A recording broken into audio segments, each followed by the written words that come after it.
nombre del Gobierno de la Ciudad de Celaya y el Sistema Municipal de Arte y Cultura, les damos la más cordial de las bienvenidas a la Sala Hermino Novelo de la Casa de la Cultura de Celaya.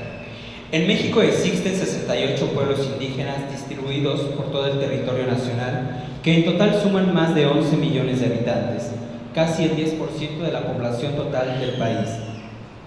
Los 11 millones de indígenas que habitan México luchan cada día para mantener vivas las costumbres, tradiciones y lenguas que dan identidad a toda una nación, además de lidiar con cada momento por la terrible discriminación que sufren de los mismos mexicanos. Como nación, es nuestra responsabilidad aprender de ellos, respetarlos, porque un país que no está consciente de su pasado no puede comprender su presente y jamás va a construir un buen futuro. El doctor Ricardo Contreras Soto es integrante del Departamento de Estudios Culturales y Demográficos y Políticos y de la División de Ciencias Sociales y Administrativas de la Universidad de Guanajuato. Trabaja en proyectos sociales y económicos en la zona metropolitana Laja Bajío y para la micro, pequeña y mediana empresa. A continuación recibamos al doctor Ricardo Contreras Soto, que nos presenta su charla Identidades Invisibles, los grupos indígenas de la región Laja Bajío.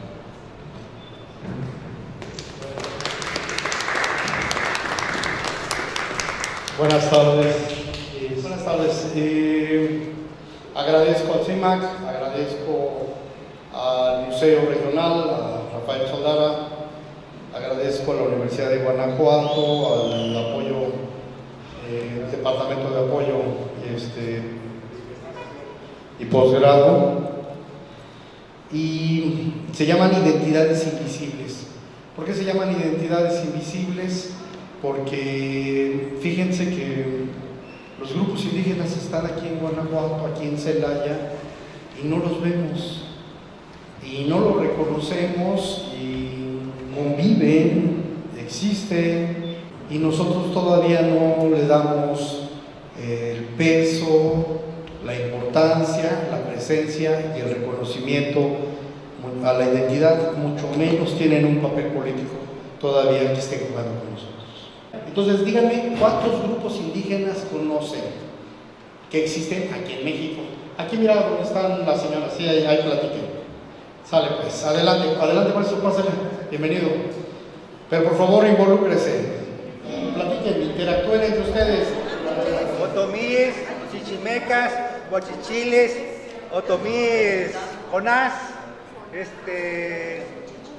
tarascos, mayas, 7, purépochas, 8, lacandones, 9, otomíes, chichimecas, purépechas, ¿qué más? Tarascos, ¿qué más?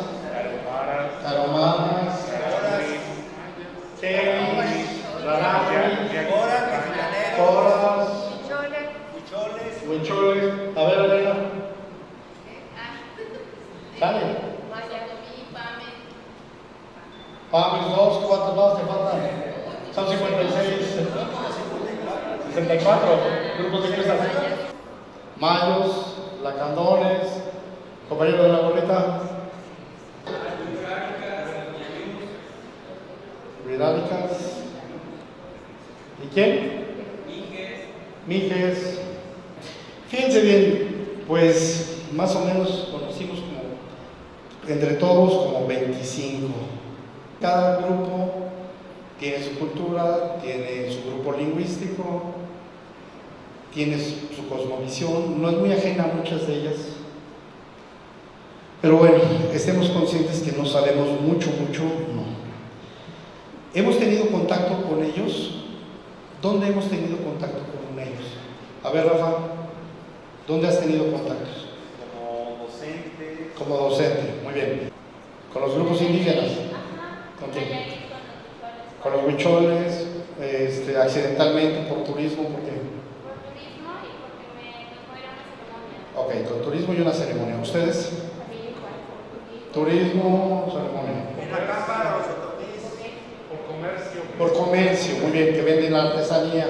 Los grupos que indígenas que vengan a vender de Querétaro, están vendiendo los grupos de Querétaro. Vienen a vender productos de Querétaro. ¿Alguien tiene otra experiencia que no sea la comercial o lo que sea? unos chavos, los mijes que juegan básquetbol en el Xochipilli, ¿cierto? ¿Usted? Los artesanos que vienen a la junta, excelente. ¿En dónde? ¿Aquí en Celaya o ha sido en otros lugares? Bueno, ya me dijo en Nayarit, en Michoacán, Julio, Sonora, que andabas con ¿sí? ¿Al Sonora? En el Xochipilli. Los comerciantes vienen a vender. Perfecto. Hay quienes venimos de descendencia indígena y tenemos todavía contacto con los abuelos. ¿Qué sabemos de ellos? Que son artesanos, que son grupos culturales, que viven en algunos lugares en ciertos poblados. ¿Qué más sabemos? A ver, díganme algo que quieran que sepamos de ellos. Que les gusta conservar sus raíces. ¿Qué más sabemos? Les da pena hablar su lengua porque los discriminan, ¿cierto? ¿Sí? ¿O tú? No, decía yo que más bien que se cierra, no por discriminación, sino porque no les gusta compartirla. Le es difícil compartirla porque hay mucha discriminación, sí. ¿Algo más que sabemos de ellos? Pues seguimos sabiendo algo importante, pero no mucho. Todavía. Ahora, ¿qué impresión tenemos de ellos? De los grupos indígenas, ¿qué impresión? A ver, impresiones. Vulnerabilidad como grupo. ¿Alguien más?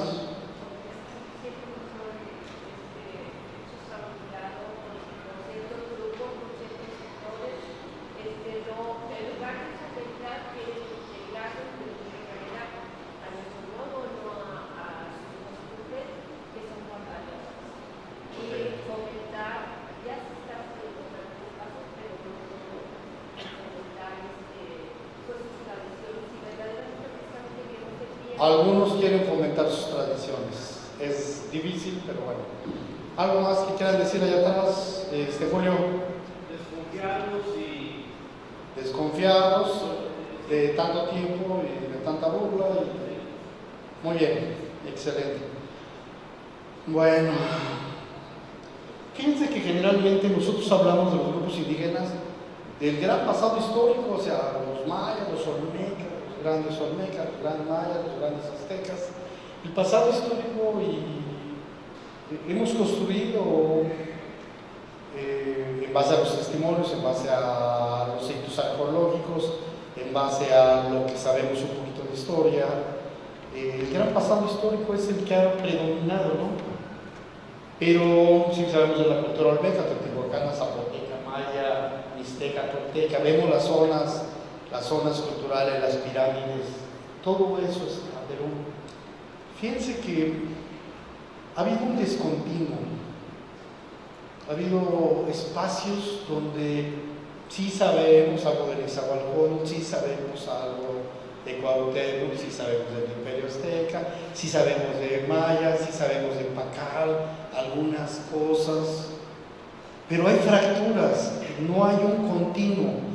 Y después de esto, nada. Alguien que me platique, pues si hay algunos textos históricos sobre las revueltas de los yaquis, en el porfiriato, pero hay bastantes vacíos, y es increíble que tengamos ese vacío nosotros, o sea, que no sabemos qué es lo que ha pasado, ¿no? Entonces se perdió la memoria. ¿Desde cuándo no sabemos de ellos? ¿Sí? ¿Y desde cuándo no sabemos de nosotros? Porque pues, tiene que ver con nosotros, con nuestra historia, con los grupos que conforman esta nación. Y al no saber de ellos, no sabemos también de nosotros, como ciudadanos, como compañeros, como parte de la misma sociedad. Bueno, pues sí. Fíjense bien, de acuerdo a un trabajo que se hizo en el 2015, en dónde están las identidades donde más grupos indígenas existen. Aquí se los digo yo. De mayor a menor está Oaxaca, Chiapas, Veracruz, México, Puebla, Yucatán, Guerrero, Hidalgo, Quintana Roo, San Luis Potosí, Distrito Federal, Michoacán, Campeche, Sonora, Chihuahua.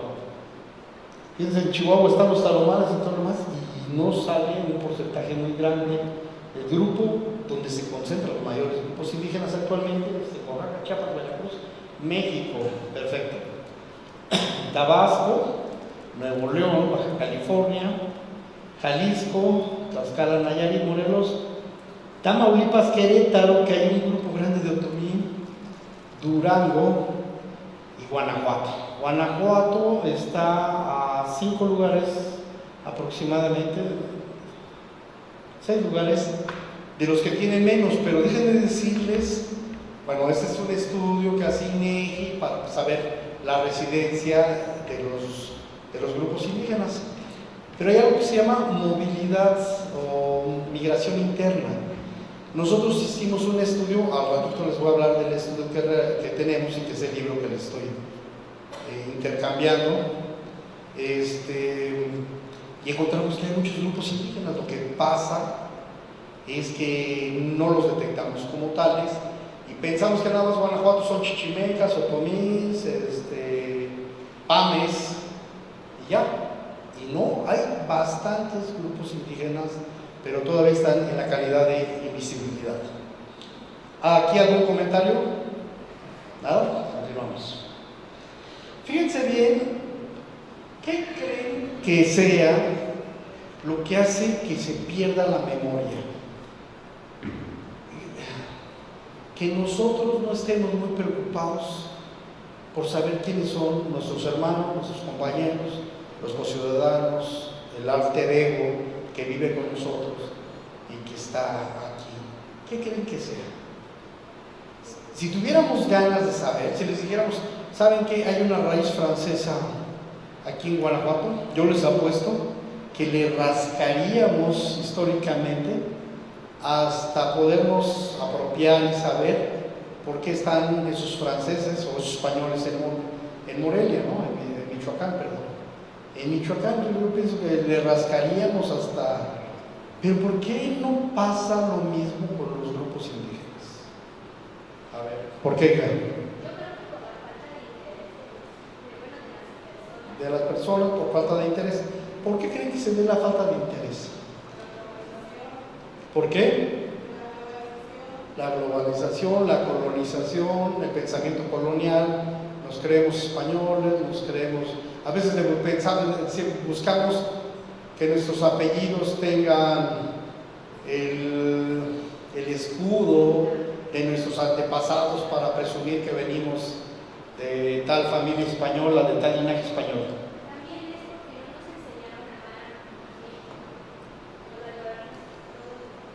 Exacto, a la compañera no le tocó civismo, a nosotros de mi edad para abajo sí les tocó civismo, sí nos tocó algo, pero ya el neoliberalismo quitó de la historia y la filosofía, de las aulas y esta cuestión de pertenencia, de identidad que era importante. Claro que está la identidad mítica, deben decirles, donde imaginamos el México, pero no pensamos en el México real. Julio. Necesitamos construir una identidad nacional. Entonces dejamos de ser guanajuatenses, sonorenses o indios, todos nos convertimos en mexicanos. Entonces se resaltó el mestizaje más que el origen indígena. Sí, se ha destacado más la identidad nacional, pero fíjense bien que la Constitución en el artículo 3 dice: México es un país pluricultural y nosotros pues ni mucho menos las autoridades. Fíjense que este es del CONAPRED, es un órgano que habla sobre la discriminación, es un organismo que habla de la discriminación y habla cuáles son los mayores casos de discriminación. Entonces, las personas con discapacidad son los que tienen mayor discriminación a nivel nacional, es el de mayor. Le siguen personas con SIDA, las personas con SIDA son los que tienen mayor discriminación. Le sigue después las mujeres, y bueno, si son indígenas peor, son los sujetos de mayor discriminación en México, y en el cuarto lugar efectivamente ahí están las personas indígenas. El 27.50% de la discriminación que hay en México tiene que ver con, de todas las discriminaciones, con los grupos indígenas. Este es a nivel nacional.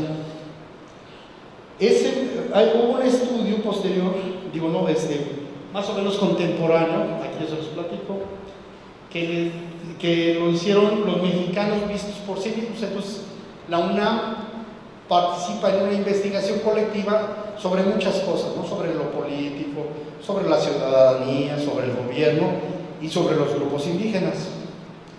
Y entonces se hace un estudio en la UNAM en el 2015 y les dice con una pregunta: dígame por favor 3 palabras en donde se asocie la palabra indígena. Y entonces se hace primero a través cualitativamente y después se hace cuantitativamente. Y fíjense bien, cuando a la mayoría de los mexicanos le dicen ¿qué significa ser indígena? Es trabajo agropecuario, primeramente tradiciones y danzas, trabajo agropecuario, migración y pobreza. Migración y pobreza en tercer lugar, distintas cualidades, origen de la historia, lengua, son gente que habla lengua distinta, estoy hablando del mayor al menor, y discriminación, vestimenta, estereotipo. Toponimia tiene que ver con los sujetos que hablamos, bueno, de los grupos indígenas, en especial por región. Entonces, estas es las asociaciones que se hizo a través de una encuesta nacional de lo que son los grupos indígenas. Entonces predomina, repito, tradiciones, danzas, comidas, saberes ancestrales, trabajo agropecuario, migración y pobreza en tercer lugar, y cualidades en general, lengua y cualidades en general. Discriminación hasta después de vestimenta y de ciertos estereotipos, ¿no? Muy bien. Bueno, en este mismo estudio nos señala quien hizo el trabajo. Dice, en México la mayor desventaja es la discriminación. Coincide con nuestro trabajo que hicimos nosotros en la región de la Tabajía. Efectivamente, lo que encontramos que perdura muy fuertemente con referencia a lo indígena es la discriminación, no dicho por nosotros. Aquí es dicho por todo el grupo y los grupos indígenas. Nosotros les preguntamos a los grupos indígenas y es dicho por ellos. Entonces, en México la mayor desventaja de serlo es la discriminación. Se considera que el 43.2% de los encuestados junto a la marginación y pobreza están asociados, el 21.6%, y la exclusión y el analfabetismo 5.8 y 4.3 respectivamente. Entonces, está asociada a la pobreza. Ahora, es una realidad, pero también hay que tener cuidado. No quiere decir, como el estudio de movilidad que hizo el INEGI, que le generó no sé si se acuerdan ustedes, hace como 7 meses, que le causó gran problema al director de INEGI. Casi afirmaba que los grupos indígenas, por ser indígenas, eran pobres, y no al revés, sino que hay un proceso de desigualdad que ha venido afectando a los grupos indígenas. Entonces, el problema de esto es precisamente la naturalización de la relación simbólica que hacemos nosotros, ¿no? ¿Cierto? Muchos grupos indígenas viven en pobreza extrema. 7 miembros de cada grupo indígenas viven en pobreza, 3 viven en pobreza extrema. ¿Sí me explico? De cada 10. Bueno, entonces, ¿qué más nos dice el estudio de 2015 de la UNAM? La mayoría reconoce que los indígenas de Bama coinciden con el estudio de INEGI sobre movilidad. Eso es lo que dice, que les va mal. No alcanzan muchos de ellos a estudiar, a tener movilidad, a trabajar en otro ámbito laboral que no sea el de peón, el de obrero, descualificado y demás. Menciona también, el 21% menciona que la verdad de ventajas es que ellos tienen tradiciones. Muchos de ellos tienen una identidad más arraigada a tradiciones y el 28% no sabe, y un porcentaje dice, yo no creo que no haya ventajas. Las respuestas, fíjense bien, ahora analizando lo que nos dice el estudio de la UNAM del 2015. Dice, pueden obedecer a una imagen perpetuada de los pueblos originarios como personas que constantemente padecen de miseria, marginación y discriminación. Está muy asociado. Cuando nosotros nos dicen indígenas, pensamos en la señora que está abajo de la bola de agua pidiendo dinero. Esa es una asociación simbólica que tenemos. Los resultados son reveladores, permiten ver que tampoco estimado es el indígena en nuestra sociedad. Cuando nosotros nos referimos a los grupos indígenas, es como más de dádiva, de asistencialismo, que algo más firme de reconocimiento ciudadano o de oportunidades de lucha ciudadana. ¿Sí me explico? Es más de, sí, pobrecito, dale chance, sí, o sea, ese darle chance o esa forma de ver las cosas, pues minimiza, porque pues puede ser buena fe, pero no dejas de verlo en una relación de poder con mucha desigualdad. ¿Sí? Bueno, entonces, ¿cómo se va reproduciendo la discriminación y el racismo y la desigualdad en la vida cotidiana? Este es el estudio. Dice, para revertir esta situación, y aquí me gustaría que pensáramos un poquito, voy a volver a que me den algunas sugerencias. ¿Qué es lo que podemos hacer? ¿Cómo romper los aspectos económicos, simbólicos y culturales que hasta ahorita han permitido solamente, con referencia a lo indígena, mantener la desigualdad y la discriminación? ¿Qué haríamos?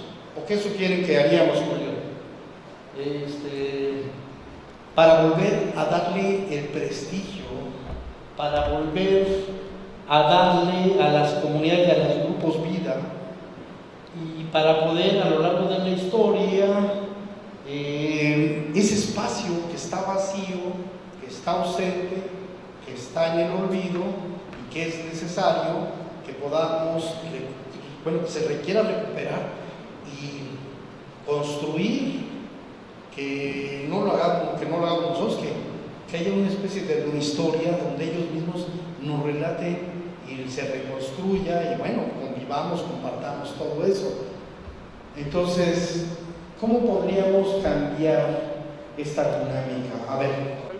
Es que ellos sigan siendo ellos con esa tan valiosa cultura y que nosotros a la vez les podamos ayudar, pero siendo ellos también productivos, pero dentro de sus tradiciones, que no nos queramos convertir como nosotros, pero que sí tengan el medio, ¿verdad? Que sí puedan ellos sostenerse y hasta estar muchas veces mejor de lo que pudieran estar. Muchos jóvenes que vienen de raíces indígenas, de muy atrás, terminan una ingeniería y no hay trabajo para ellos porque son indígenas. Están prietitos, tan chaparritos, tan flaquitos. Hay otros que no sé si la escuela debe implementar otra materia que diga, que los enseñen a hablar. Hay un ingeniero que termina y no encuentra trabajo porque él todavía habla con un acento del rancho. No, pues es que yo encino no puedo y esto. ¿Cómo es que terminó una ingeniería? ¿Por qué no se le apoya en la escuela? ¿Qué estamos haciendo como educación? Yo pienso que ahí también falta mucho apoyo, pero como sociedad tendríamos que cambiar todo. Sí, además somos crueles, o sea, quieren que se vuelvan con nosotros. Sí, porque ellos están echándole ganas, pero la sí, comunidad... pero a lo mejor tiene que ser otra lógica, ¿no? Porque volverlos nosotros... El inicio se sería la primera pregunta que tú realizaste, ¿qué tanto conocemos? Y precisamente no hay acciones concretas, sino hay acciones claras desde el punto de vista social, porque realmente se desconoce, o sea, no... bueno, y esto yo lo vivo, por ejemplo, con mis alumnos, cuando empezamos a hablar temas de sociología y demás, y de repente, o sea, empezamos a hablar estos temas y es como abrirles un panorama que desconocen completamente, y después empiezan a mirarse a ellos mismos y, es que mi abuelito venía de tal lugar, es que mi abuelita era esto, mi abuelita hacía temazcales, es que entonces, pero ellos ni siquiera lo sabían, porque inclusive dentro de la misma familia se les niega esa información en la mayoría de las ocasiones. Entonces, yo creo que la raíz principal primero pues es precisamente el desconocimiento.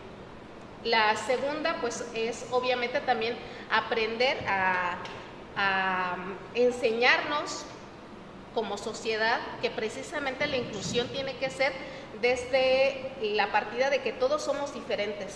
Entonces, pues ahora sí que, como lo decían ahí en el sur, ¿no? O sea, un mundo donde quepan muchos mundos, nos hace mucha falta mirar esa parte, ¿no? De de la diversidad. Yo creo que eso puede ser. Y obviamente, bueno, a niveles políticos y demás, pues bueno, lo vimos ahorita en estas elecciones, que pues al final de cuentas la población indígena pues fue, por primera vez empezó a involucrarse de una manera organizada, y que al final de cuentas también como en general los medios de comunicación, no todos, pero los más comerciales y demás, o sea, cómo era desprestigiar el movimiento simple y sencillamente por ser indígenas.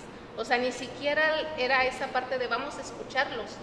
No, son indígenas y ellos que van a saber, o sea, andan en guaraches, ¿no? ¿Cómo vas a escuchar a gente que no sabe de política? ¿Cómo vas a escuchar a gente que no sabe de economía? Cierto, son mecanismos, son dispositivos, diría Foucault, de discriminación y que están engarzados, ¿no? O sea, volviéndolos más, dice, vamos a civilizarnos, espérame, ¿no? Por ahí. Bueno, pero bueno, muy bien. A ver, ¿alguien más que quiera hacer un comentario? ¿Continuamos? Primero quitarnos el símbolo aquel de que el mexicano con su sombrerito, sentado, cobijado en un maguey. Nos ven como flojos, como que no sabemos. Por otro lado, si escuchamos hablar un extranjero, le ayudamos, lo festejamos, y nos minimizamos nosotros mismos por no entenderlos a ellos. Pero hay que pues contrarrestar eso, como dice la compañera, motivando a la gente, escuchándola y que salir adelante. Sí, o sea, hay machismo y hay un estereotipo donde... que hay que borrar. Bueno, yo creo que esto se tiene que estar en los programas de gobierno. Cada uno tiene que hacer lo suyo, hacer programas incluyentes y pues cada dependencia lo suyo. Por ejemplo, fiscalización, en lugar de perseguir, en lugar de decomisar, es orientarlos y entender que ellos tienen derechos y que el derecho de la venta de sus productos no es que alguien se lo inventó, está allí en sus derechos. Entonces, tanto fiscalización debe de conocerlos y también hacerle conocer a él cuáles son sus derechos y cuáles son sus deberes. Y orientarlo antes de quitarlo, antes de minimizarlo, antes de pues quitarle sus productos, es orientarlo. El DIF municipal, en lugar de dar tanta dádiva, igual que desarrollo social, en lugar de tanta dádiva, son programas de apoyo al indígena.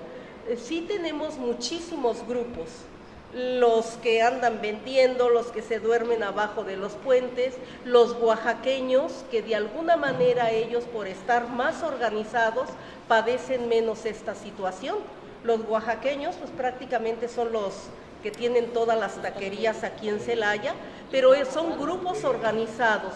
Entonces, de igual manera, aquí a los grupos indígenas que nos vienen principalmente del estado de Querétaro, pues sería cosa de aglutinarlos, capacitarlos y contemplarlos en todos los programas. Las políticas públicas han generado cierto nivel de soporte o de igualdad de oportunidades en términos de la marginación que los grupos tienen. Sin embargo, creo que el peligro está en que para la visión neoliberal norteamericana, así como en la frontera hay los famosos curious market, o sea, los mercados llenos de curiosidades como en Guanajuato capital, podemos desafortunadamente, como que hay una idea subterránea de convertir en nombre del ecoturismo todas esas zonas de por ejemplo la Sierra Gorda de Guanajuato en un mosaico, en vez de respetar el mosaico cultural de nuestro país, de las distintas culturas indígenas, como que estamos haciendo como especie de espacios temáticos, al grado que al rato o en un futuro cercano tenemos pueblos mágicos, danzas folclóricas, mercado de curiosidades, y con eso vamos a resolver el problema de la marginación de los grupos indígenas. Bueno, eso es la crítica que yo hago. Utiliza solamente la expresión de su producto. De acuerdo, sí. Maestro. Yo pienso que primero tenemos que analizar el problema de raíz. Si alguien de ustedes se toma el tiempo de leer los discursos que se dieron cuando se creó la Secretaría de Educación Pública, esos próceres de la educación de que tanto se habla y tanto se alaba, van a encontrar que textualmente dice que es necesario terminar con la multiculturalidad del país, que es necesario erradicar las lenguas indígenas, que es necesario que exista una lengua nacional, que es necesario que toda esa gente pase a ser civilizada, y se generan las famosas misiones culturales con el mismo objetivo. Entonces, si el mismo sistema, si la misma Secretaría de Educación genera desde allá este aspecto discriminatorio, este desconocer y fomentar el que cada uno de los que vamos a la escuela desconozcamos y tratemos de alejarnos de nuestra raíz de origen, a estas alturas darle vuelta es bien difícil. Y hablar de discriminación es algo que no se tiene que buscar solo en aquellos que en la imagen vemos que son indígenas, la vivimos todos. En mi caso particular, yo uso huaraches y me han dicho que incluso no puedo ni por qué estar ocupando un lugar en un trabajo, porque ¿cómo? Si usa huaraches, si es indígena. Creo que es ir más allá del discurso y tener conciencia cada uno de que somos parte, dejarnos de decir, es que es el mestizaje y los indígenas. Eso también es un parteaguas en el que en la dicotomía de estos son indígenas y nosotros somos mestizos. Hay que quitarnos de eso, ser realistas y aceptar que somos de la misma tierra, que somos los que generamos lo que es el país y darle el valor. Y si queríamos crecer como nación, era importante romper con las distintas lenguas, con las distintas tradiciones. ¿Sí? Fue Antonio Caso el que hizo esa idea de sincretismo, ¿no? De volvernos todos a la cultura nacional, que ese es todo, que fue todo un debate también ahí en antropología. Bueno, siento que son muchas cosas y que tenemos que ir organizando, claro, rompiendo esquemas mentales, como bien lo señaló el profesor, porque sí, hablamos de ellos como si fueran muy ajenos. No, maestro, una generación, 2 generaciones y nuestros abuelos, o algunos de nuestros abuelos, hablaban otomí, purépecha, ramón, etc. Hay que devolver los prestigios a los grupos originarios y la educación sería una de las maneras más efectivas. El debate en educación sigue siendo actual, el movimiento de 1994 de las luchas zapatistas lo retoma, el movimiento de las cuestiones territoriales, el manejo de los recursos, el reconocimiento de los recursos, el reconocimiento de los espacios y de las prácticas, las danzas. No solamente, bueno, claro, es importantísimo el arte, es también el espacio, la palabra, los sujetos, los actores sociales, los espacios políticos. También tiene que ver con la artesanía, la literatura, la escritura, los artefactos culturales, los espacios de decisión, los espacios de participación. Yo creo que aquí hay espacios, está radiotecnológico, están estos espacios culturales, que bueno que aquí Rafael Sodara promueve, no nomás así mitificando la imagen de los indígenas, sino permitiendo reflexionar dónde se da, cómo estamos, y la discusión que todavía no está presente en las formas de representación en la política. La importancia de la alteridad en la mismidad, porque es importante, de la diferencia y la importancia de los imaginarios. Fíjense, nosotros tenemos que buscar la ciencia ficción en Hollywood, tenemos que buscar películas cuando hay una narrativa muy rica en los relatos, en nuestras tradiciones, en las formas de cosmovisión. Y sí lo hacemos porque finalmente sí buscamos maneras de recrearnos a través de la historia de los otros en las culturas indígenas, ¿no? Bueno, muy bien, vamos a lo que sigue. Aquí están, a nivel municipal, ¿dónde están los grupos indígenas mayoritariamente? Voy a decir los que tienen mayor número de grupos indígenas. En Celaya, sí, en Celaya. En León, sí, en León. En Irapuato, en San Luis de la Paz y en Tierra Blanca. Yo también he visto mucho en San Miguel Allende. San Miguel Allende, como un mercado, es un mercado que también han trabajado los grupos indígenas ahí. No lo veo.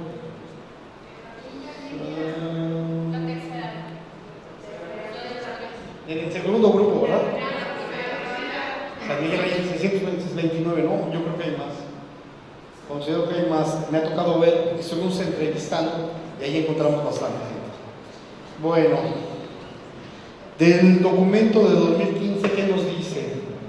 La opinión de los indígenas sobre el reconocimiento a sus derechos, de acuerdo al CONAPRED, nos dice: las personas que hablan indígena que señalan que no lo respetan sus derechos por el acento, su forma de hablar y su forma de vestir, que es lo que la maestra nos estaba platicando, el 24%. Personas de habla indígena que señalan que no se respetan sus derechos, en general, 37%. Pero fíjense cómo se estigmatiza a través de la forma de hablar o la forma de vestir. Bueno, aquí. Nosotros hicimos un estudio donde trabajamos aquí con grupos indígenas en la región Tajabajío, Apaseo el Alto, Celaya, Salamanca, Apaseo el Grande, Apaseo el Alto, Tarimoro. ¿A quiénes encontramos? Nos costó trabajo, hicimos 483 entrevistas. Encontramos a musgos, chichimecas con otomís que ya estaban integrados, huastecos, huachichiles, huicholes, mayas, mazahuas, mazatecos, ni mexicas, mijes, mixtecos, nahuas, otomís, pames, purépechas, taromaras, ramuris, otonacos, triquis, tzetzales, chimpese y zapotecos. El chimpese es una rama del otomí. Y encontramos también grupos indígenas centroamericanos en la migración internacional. Bueno, de los que más encontramos es náhuatl, es otomís, ¿dónde estamos? Otomís, 166, náhuatl, otomís, purépechas, mazahuas, chichimecas. Estos 4 grupos son los que predominan y nos costó mucho trabajo, fueron más de 2 años y medio de trabajar. Sí, licenciado. En una ocasión estuvimos en Comonfort y nosotros les decíamos otomís y se acercó uno de ellos y nos dijo: no somos otomís, somos tomites, que los españoles les aplicaron ese nombre de otomís y ellos son tomites. Sí, hay una lucha que otros dicen que son ñaños, otros ñaños, o sea, por la forma de pronunciar, pero hay luchas que se llaman luchas simbólicas. finalmente, por ejemplo, hasta ellos mismos decían, antes decían, no, nosotros no somos indígenas, somos nahuas, no somos indígenas. Pero llegó un momento en que se dieron cuenta que sí era importante retomar la bandera de indígenas porque era un frente común con todos los grupos. ¿Qué quiero decir con estos? Que en las luchas de denominación se ha utilizado también la resignificación de incluso las maneras despreciativas de denominarlos. ¿Sí se entendió lo que estoy diciendo? Entonces, a mí me tocó ver un grupo que le llamaban el macuarro. El macuarro era una forma despectiva de decir lo indígena, pero lo tomó como bandera de lucha, el macuarro, para resignificarlo. Entonces, el indígena también, este debate de que en realidad no son indígenas porque no somos de la India, etc., no, lo han retomado para decir, somos bastantes grupos a los que nos denominas indígenas y hacer frente común.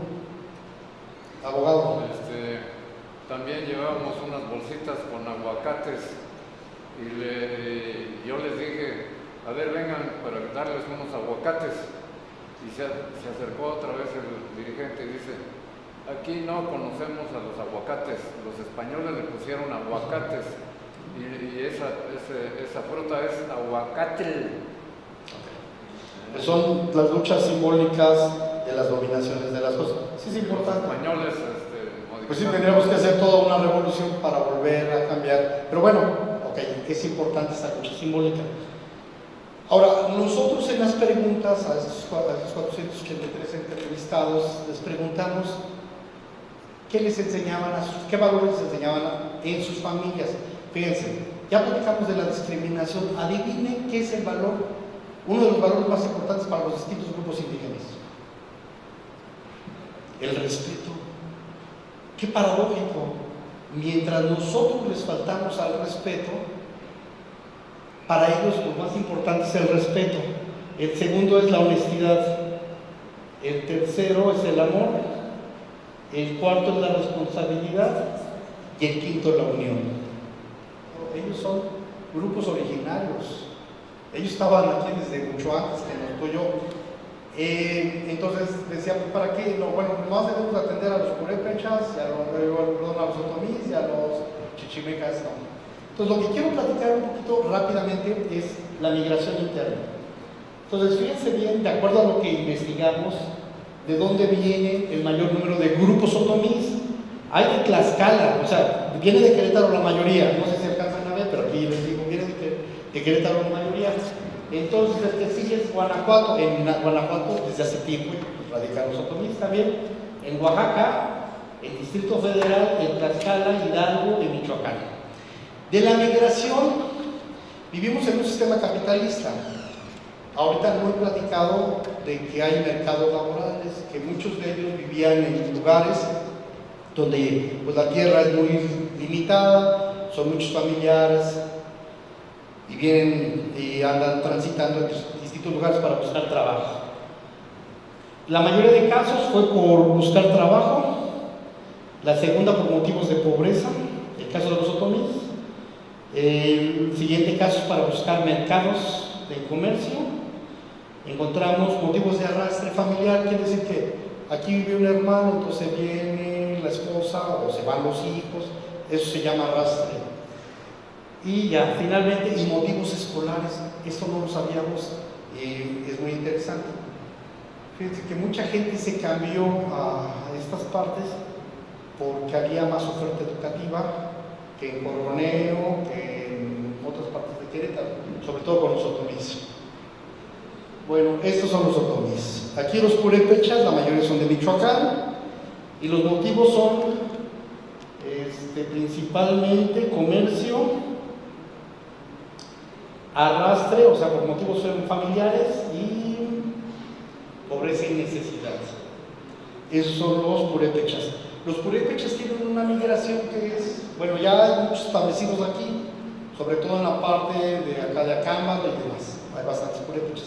Desde hace rato hay unos que son de recién llegados. Aquí en Celaya también hay gente purépecha que vinieron en una migración circular a través de la venta de artesanías, de muebles de madera principalmente, que es su fuerte. Bueno, aquí estos son los amusos, vienen de Oaxaca, hay una migración de destino circular, regresan como muchos de los oaxaqueños también que son mijes principalmente y que están en taquerías y que están en otra condición muy distinta a los, por ejemplo, a los otomís. Los mazahuas, principalmente son de la Ciudad de México, o sea, ya no vienen de Oaxaca, sino vienen de la Ciudad de México, y de Michoacán y Querétaro. Tenemos 38 casos del Estado de México, de Atlacomulco, de Michoacán, de San Agustín y Almoloya. Bueno, donde originalmente los mijes son todo un caso muy interesante, porque fíjate que ellos llegan y se establecen las taquerías, la mayoría. Muchos, 26 casos vienen por buscar trabajo, en segundo lugar vienen por pobreza, y en tercer por arrastre de motivos familiares. Y los mijes ponen las taquerías, trabajan juntos, en un momento dado hay una parte donde ellos están de acuerdo, donde ellos se cambian, pueden poner su taquería y no hay ningún problema. Dejan la taquería, no hay una forma de esclavismo ni nada de eso, ¿no? Está la cuestión de los nahuas. Los nahuas es un caso muy importante porque es lo que más se habla a nivel nacional.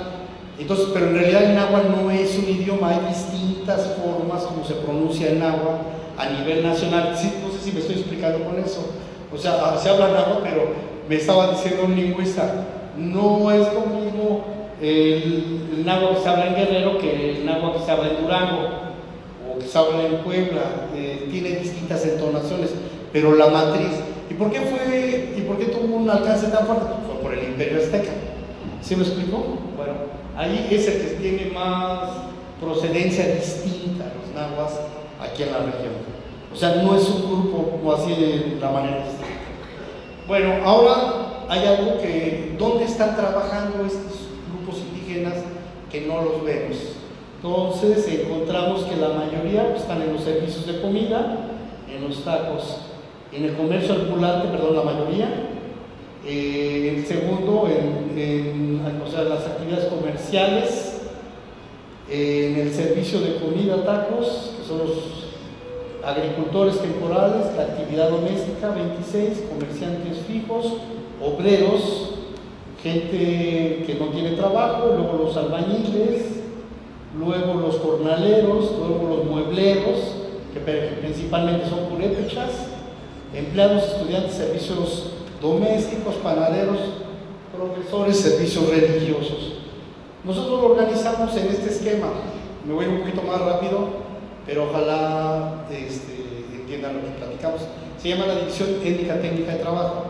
En el capitalismo se insertan los grupos indígenas de acuerdo a ciertos mercados laborales que tienen que ver con su capital cultural, que tienen que ver con su posición, que tienen que ver con muchas cosas. Entonces, hacia arriba es mayor capital económico, mayor capital cultural, mayor capital social, mayor capital simbólico.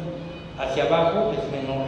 Entonces, aquí está la parte más excluida, más depenadora, más lumpenproletaria. Pues. Dividimos en lo rural y en lo urbano. En lo rural están Pedricibonos, los Mazahuas, desempleado maya, pepena agrícola y desempleado purépecha. Yo no sabía que había pepena agrícola. ¿Qué es la pepena agrícola? Muchos de los grupos indígenas se van y levantan lo que tiran los agricultores para poder sobrevivir. Y ahí, fíjate cómo está la cosa y la pobreza tan radical. Hay quien comercializa entre los grupos los productos que no se requieren del campo, que los dejan allí, los comercializan, o sea, está todavía mucho más estratificado.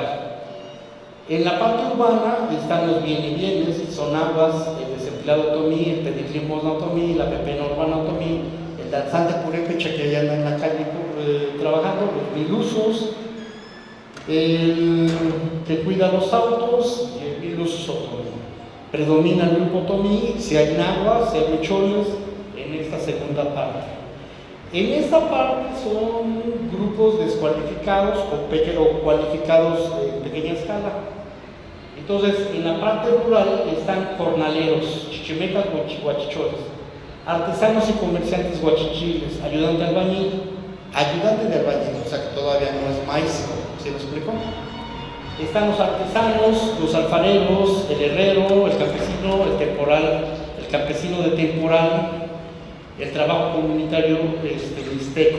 En la parte urbana, la venta de flores, son más comerciantes, los empleados de cajas de ahorros, los meseros mijes, el organizador de eventos otomí.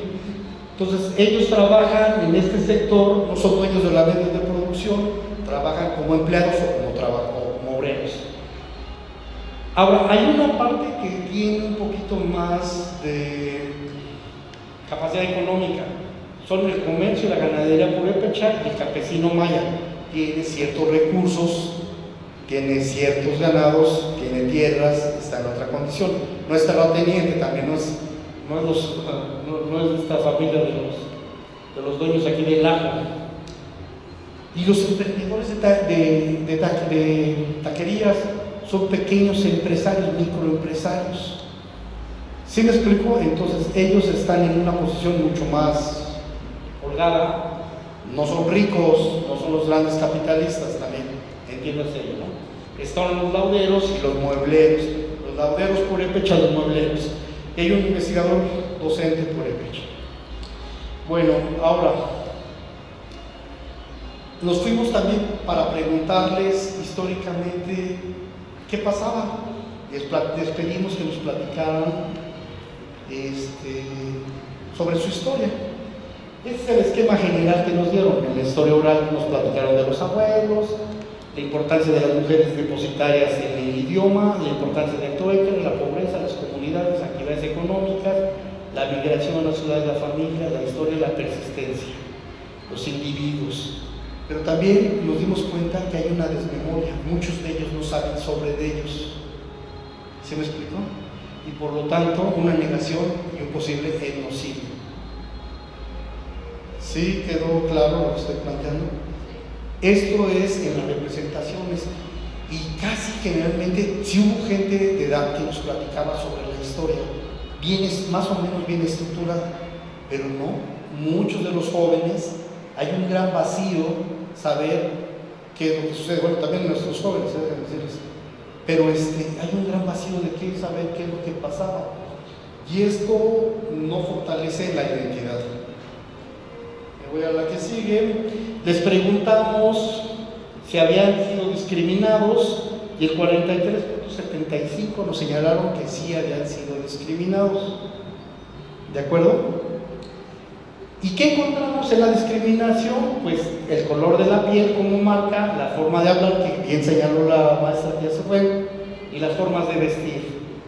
¿Dónde se da la discriminación? ¿Cuál es la expresión de la discriminación? La mirada. Esa mirada juzgadora, que sentencia, que repudia cuando volteamos a ver la ciudad, la estás regando, por no decir más feo, ¿no?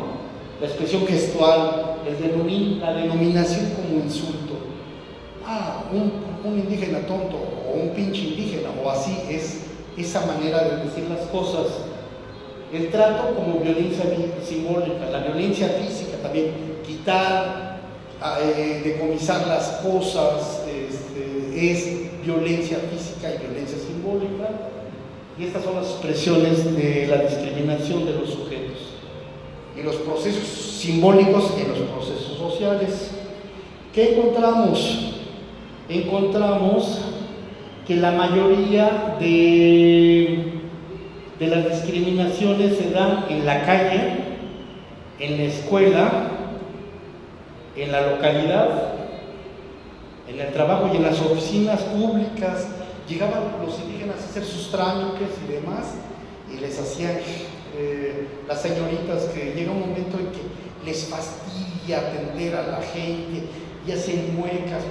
Pues este cuate ni sabe hablar, y mira qué presencia tiene, y le tengo que traducir las cosas, no entiende, son tontos. Y todos estos prejuicios que tenemos, ¿no? Y los policías, ¿dónde están? Bueno, en las oficinas públicas, ¿no? Que sí es muy grande de fiscalización y de los policías.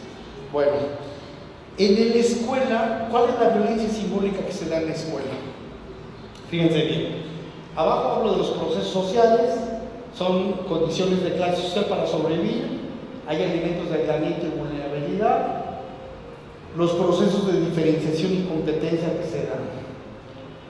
En el mundo simbólico es el acoso escolar, el bullying, el desconocimiento, el prejuicio sobre lo indígena, las malas caras, las desvalorizaciones a las personas, subestimarlas, las ofensas recibidas y por lo tanto la reacción de la pena de ser indígena y de los suyos, los problemas valorativos con referencia a las costumbres, el idioma y la forma de hablar.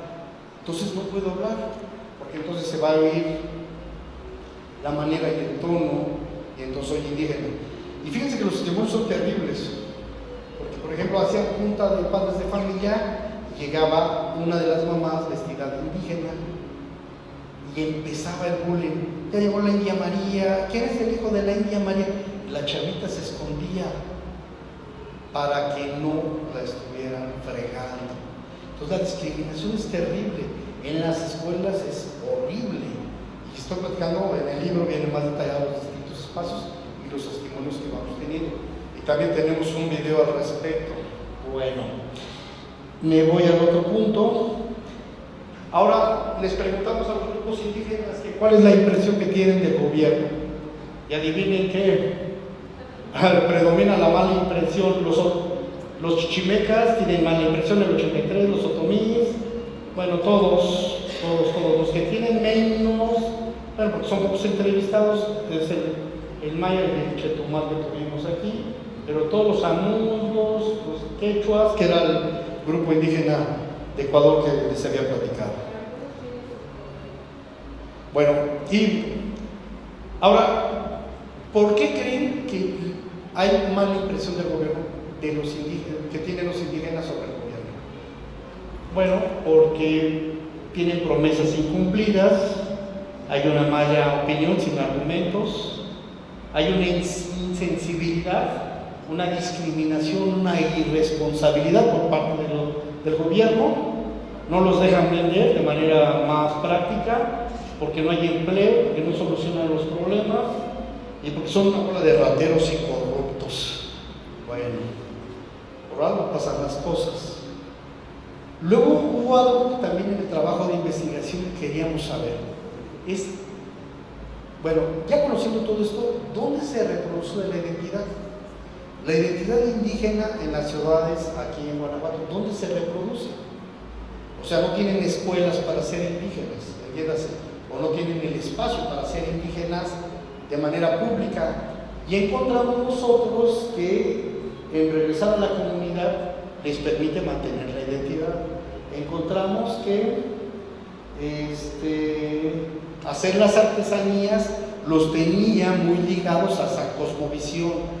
Encontramos que la comida tiene que ver también con sus tradiciones y sus cosmovisiones y sus formas de pensar.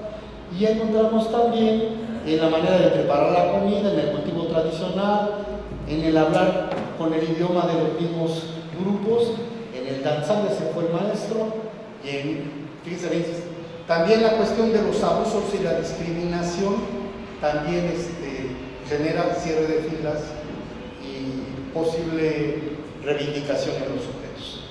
Termino con estas dos últimas láminas. Hay algo que se llama eslabones débiles y eslabones fuertes de los grupos indígenas. Entonces, ¿cuáles son los eslabones débiles?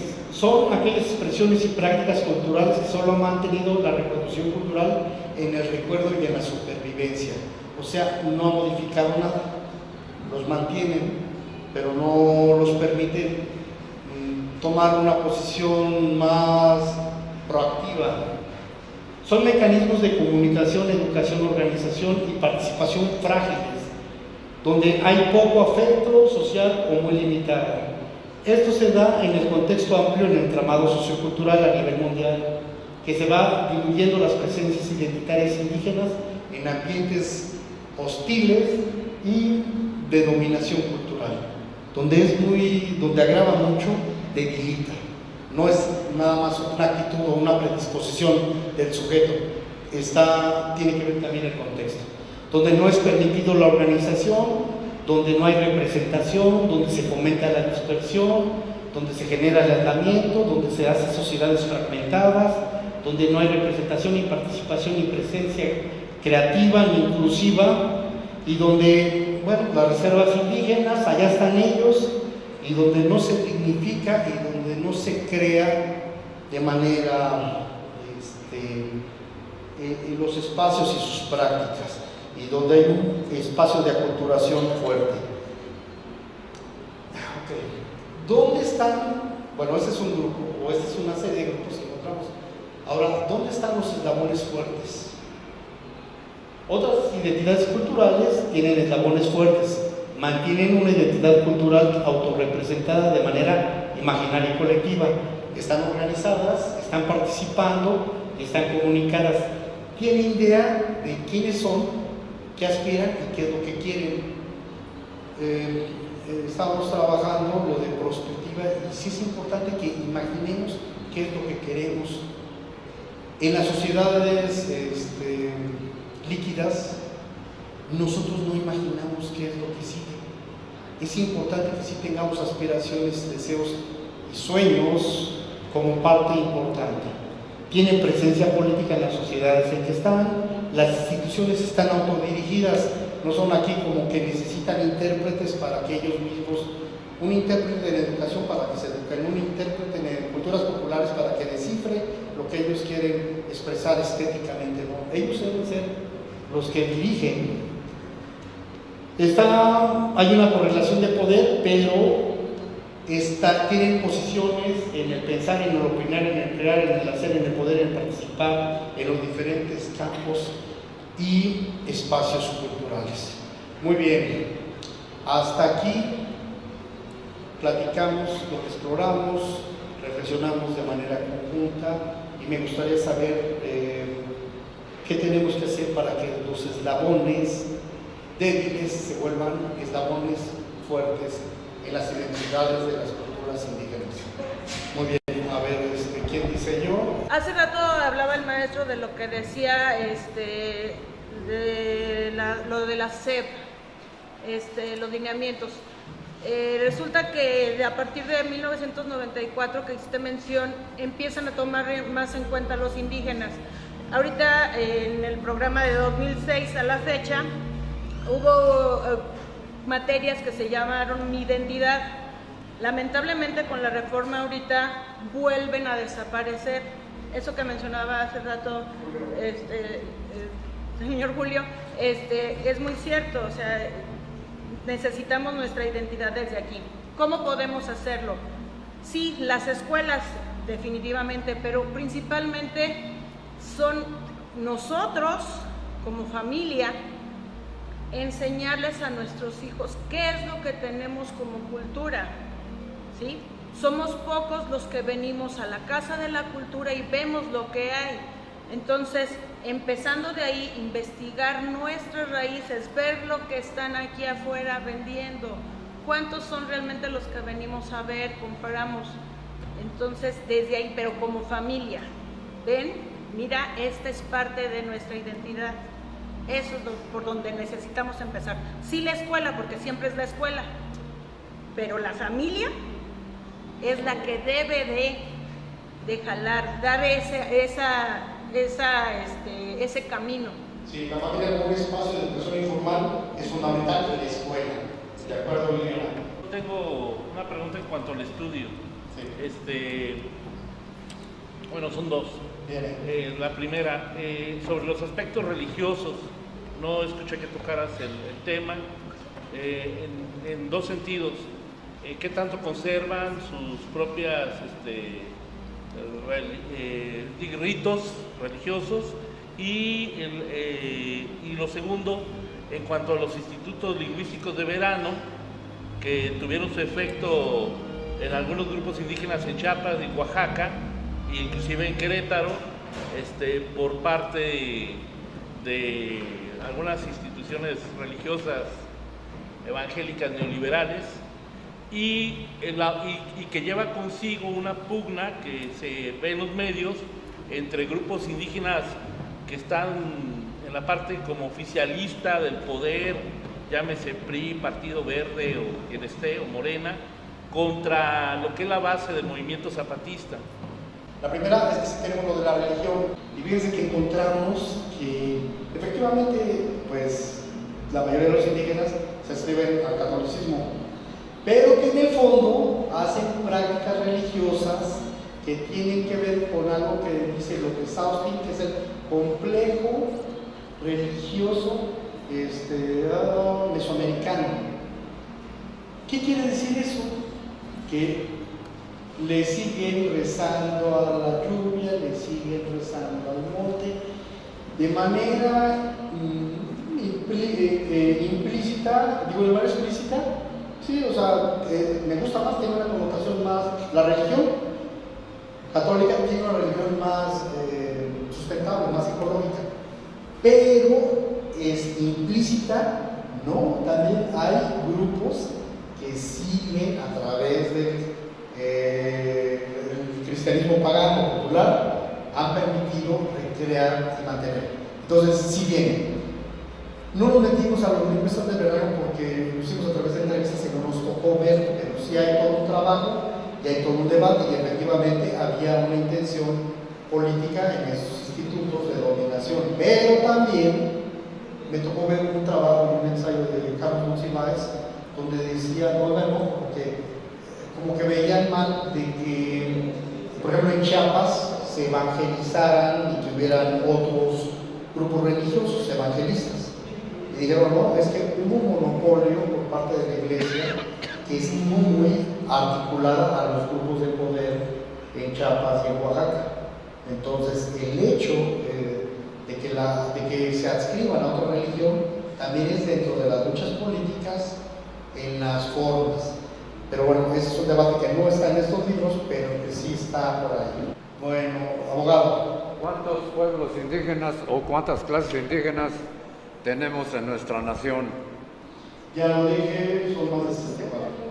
Creo que sí es importante la participación desde varios puntos de partida, en el sentido de que tiene que ser obviamente la familia, la educación, la misma sociedad desde el nivel político, económico, y realmente interesarnos y al mismo tiempo invitar a que otras personas también se interesen, porque realmente yo creo que uno de los principales problemas es precisamente la falta del conocimiento al mismo tiempo que no lo conocemos, pues obviamente no existe. Entonces, ya ponerlo sobre la mesa, platicarlo, hablarlo.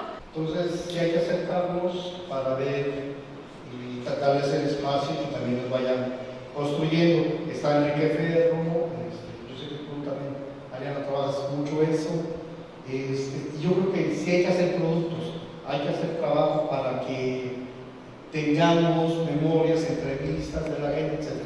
Lo correcto también es de que, pues, como Jorge me gustó que incluso mis profesores están trabajando en esa parte de la historia, no la historia del dominante, la historia que se construye a través de los mismos grupos.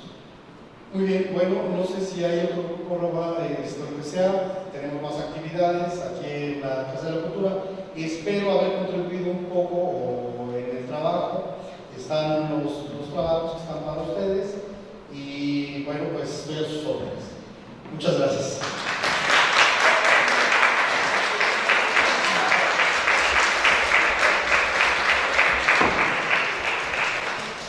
Bueno, miren, pues a mí me da mucho gusto que haya estado esta tarde el doctor Ricardo Contreras aquí con nosotros, porque una de las preocupaciones del Sistema Municipal de Arte y Cultura es precisamente ese, el de abrir estos foros a expertos, a investigadores, a gente muy valiosa que forma parte de nuestra comunidad y que está haciendo de verdad de cosas muy interesantes desde la academia, desde la universidad, que es muy importante este ejercicio de retroalimentación. Y por otro lado, bueno, pues también mencionar que esta actividad se ha llevado a cabo junto con otra serie de actividades que se estarán desarrollando con motivo del Día Internacional de los Pueblos Indígenas, y ese también es el objetivo, no solamente ver y reconocer la parte bonita de estos, digamos, a través de estos productos culturales, ¿verdad? De sus danzas, de sus tradiciones, de sus manualidades, de sus artesanías, sino también reconocer sus problemáticas. Y a partir de ello, bueno, pues permitirnos pues abrevar un poquito, reflexionar, creo que es una palabra muy importante que se ha subrayado de manera muy constante, muy recurrente durante toda esta presentación.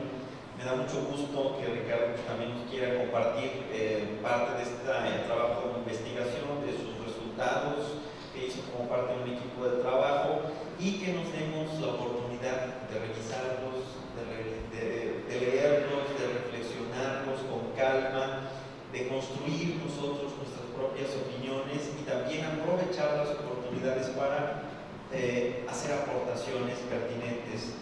El día de ayer, por ejemplo, se comenzaron las reuniones para la actualización del Plan Municipal de Desarrollo, y es bien importante. ¿Y saben qué? No había gente ni de comunidades ni atendiendo este tipo de temas, que son muy importantes ponerlos sobre la mesa, como ya lo comentaron hace un momento.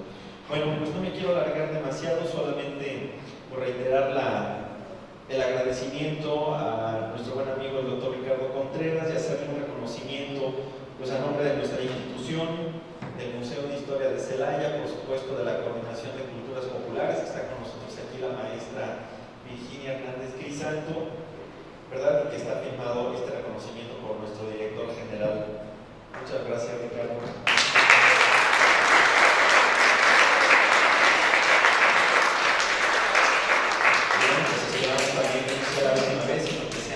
Más recurrentes estas visitas, que son siempre muy enriquecedoras y nos retroalimentan. Excelente, claro.